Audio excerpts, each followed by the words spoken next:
السلام علیکم میرے پیارے دوستوں، آج ایک اہم بات آپ سے کرنے لگا ہوں۔ کیا آپ کے ارد گرد ایسے لوگ ہیں جو عام گفتگو میں بھی گالیاں دیتے ہیں، اور یا یہ عادت آپ میں تو نہیں ہے؟ اب اگر آپ کی یہ عادت ہے یا کسی کی بھی یہ عادت ہے تو اس کا مطلب سارا دن وہ جتنی گفتگو کر رہا ہے اس میں وہ گالیوں کا استعمال کر رہا ہے۔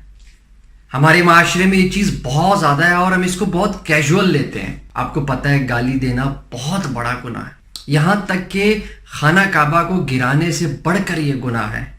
حضور صلی اللہ علیہ وسلم فرماتے ہیں کہ جو شخص اپنے والدین کو گالیاں دیتا ہے میں اس پہ لعنت بھیجتا ہوں۔ تو صحابہ اکرام نے پوچھا کہ یا رسول اللہ، کوئی کسی اپنے والدین کو کیسے گالی دے سکتا ہے؟ تو آپ نے فرمایا جب وہ کسی اور کے ماں باپ کو، بہن کو گالی دیتا ہے تو وہ گالی لوٹ کے اس کے پاس آتی ہے۔ آپ نے اس کے اوپر غور کرنا ہے۔ آپ یہ ذرا سوچیں کہ اگر آپ میں یہ عادت ہے یا کسی میں بھی یہ عادت ہے تو وہ کب سے گالیاں دے رہا ہے، اور ہر گالی کے پیچھے آپ کو ایک بچو پیدا ہوتا ہے آپ کی قبر میں۔ بہت فکر کی بات ہے، سوچنے کی بات ہے، لمحہ فکریہ ہے۔ اس عادت سے جان چھڑانا بہت ضروری ہے۔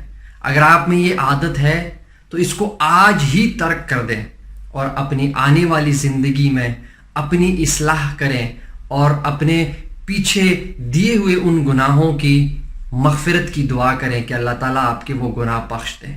یہ میرا آپ سے ہماری گزارش ہے، درخواست ہے، ایک ہمبل ریکویسٹ ہے کہ میرے بھائی اگر آپ گالی دیتے ہیں تو آج سے آپ نے گالی نہیں دینی، ٹھیک ہے؟